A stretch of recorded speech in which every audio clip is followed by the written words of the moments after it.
इस देश के, इस प्रजातंत्र के चौथे स्तंभ के रूप में पधारे आप सभी पत्रकार बंधुओं का बहुत बहुत स्वागत करता हूं। आज का जो उद्देश्य आप लोगों को बुलाने का, आपसे मिलने का था, वो बहुत ही गंभीर विषय है। शायद मेरे ख्याल से जो मैं स्थिति देख रहा हूं पिछले 10 दिन से, इस पर कई लोगों का ध्यान नहीं दिया। दुर्भाग्य से धौलपुर के इतिहास में ऐसा पहली बार हुआ है कि सड़क डल गई रिकॉर्ड के अंदर, बिल उठ गए, बन गए, भुगतान हो गए, वो मौके पे गए तो सड़क मौजूद नहीं थी। एक किसी भले आदमी ने, जिसने अपने आप को जनता के सेवक का नाम दिया है, 3 जून को शिकायत करी। इस बारे में किसी को नहीं पता था कि क्या घपला हुआ है, क्योंकि पीडब्ल्यूडी एक नॉन पब्लिक डीलिंग डिपार्टमेंट है, वहाँ पब्लिक का आना जाना नहीं है, इसलिए किसी को नहीं पता वहाँ क्या हो गया। लेकिन कोई एक जागरूक व्यक्ति था जिसने इस मुद्दे की गहराई में जाकर उसकी जानकारी करी, शिकायत करी और ये मामला सामने आया। मैंने भी इसकी जानकारी करी, मैंने भी कलेक्टर साहब से इस बारे में शिकायत करी है। लेकिन दुर्भाग्य ये है कि इस निरंकुश तरीके से धौलपुर की व्यवस्थाएं चल रही हैं। ये जो 2.5 करोड़ का जो ठेका था, ये कांग्रेस की सरकार के दौरान हुआ था। तो मुझे ताज्जुब होता है मौजूदा सरकार पे कि उनके कार्यकाल के अंदर इस प्रकार का घपला हो गया और कोई कार्रवाई नहीं हुई। सुनने में आता है कि मौजूदा विधायक का भी इस पर कुछ इंटरेस्ट है। क्या है? लोग कहते हैं कि साहब उनकी पार्टनरशिप है। अगर है तो स्वाभाविक है वो जांच में सामने आ जाएगा, और नहीं है तो एक जिम्मेदार विधायक होने के नाते विधायक को अपना पक्ष रखना चाहिए। इन्होंने क्यों नहीं इस मुद्दे के खिलाफ अपनी आवाज उठाई? ये मुद्दा विधायक को सबसे पहले उठाना चाहिए था, अगर इतना बड़ा करप्शन धौलपुर। और ये तो मात्र वो करप्शन है जो निगाह में आ गया। ऐसे कितने होंगे इस आड़ के अंदर जो अब तक हो चुके होंगे?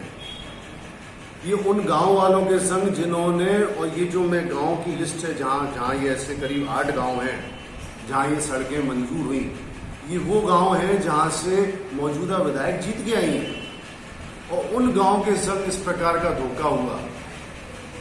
और जब ठेकेदार को या अधिकारियों को, अभियंताओं को ये पता पड़ा कि विजिलेंस की टीम धौलपुर आ रही है, रातों रात, मात्र 1 रात या 2 रात के अंदर वहां पे मशीन सारा जमावड़ा इकट्ठा करने के बाद में आधा इंच की मिट्टी के ऊपर सड़कें डाल दी गई। और जब वहां लोग गए तो हाथों से जनता ने, गांव वालों ने खोद के दिखा दिया कि देखो क्या हुआ है। तो इस प्रकार की लीपापोती, जनता के पैसे के संग अन्याय, मैं समझता हूँ धौलपुर के इतिहास में ऐसा पहला कभी नहीं। क्वालिटी की शिकायतें आती थी कि रोड की गुणवत्ता अच्छी नहीं है, कि 4 इंच की सड़क डलनी थी, 3 इंच की डल गई। तो यहाँ तो पूरी की पूरी रोड गायब हो गई। मेरा निवेदन ये है कि मेरा उद्देश्य अपनी इस प्रेस कॉन्फ्रेंस के माध्यम से सरकार को, प्रशासन को, जनता को जागरूक करना एवं उनकी नॉलेज में लाने की चीज और आने वाले भविष्य के लिए चेता रहा हूं कि अगर आप लोग सब मिलकर अगर इस चीज के प्रति आवाज नहीं उठाएंगे तो आपके संग धोखा होता रहेगा, आपके पैसे के संग धोखा होता रहेगा। अब रिकॉर्ड में उन गाँव की सड़कें बन चुकी हैं। अब 10 साल बाद नंबर आएगा उन गाँव का। क्यों?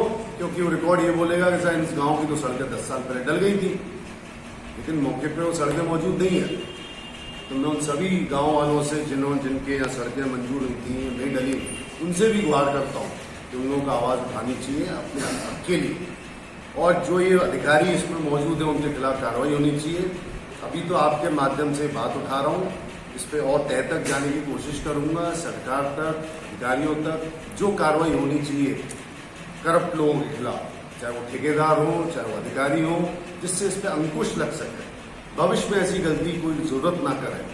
अरे आटे में नमक तो हम भी सुनते थे, लेकिन इस प्रकार से आप पूरा निल्ले पे ही आप पूरा घपला कर रहे हो, खा रहे हो, ये धौलपुर के हित में अच्छा नहीं होगा। मेरा निवेदन है आप लोग भी इसमें पत्रकार बंधु साथ निभाएं। ताकि पहली बात तो मेरी जानकारी में नहीं है ऐसी कौन सी सड़कें हैं, और अगर हैं तो इसका एक काउंटर ये हो सकता है कि वो सड़कें तो बनी, सड़कें बनी, वो स्थान बदल गया, वो अलग विषय हो सकता है। लेकिन यहाँ तो दूसरा इशू है, सड़क ही नहीं है।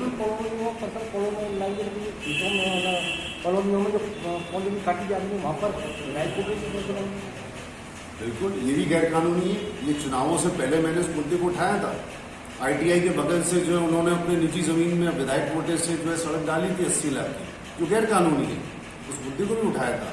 अब लेकिन अकेले मेरे उठाने से जनता को भी जागरूक होना पड़ेगा। बिल्कुल गैर कानूनी है, ये जांच का विषय है।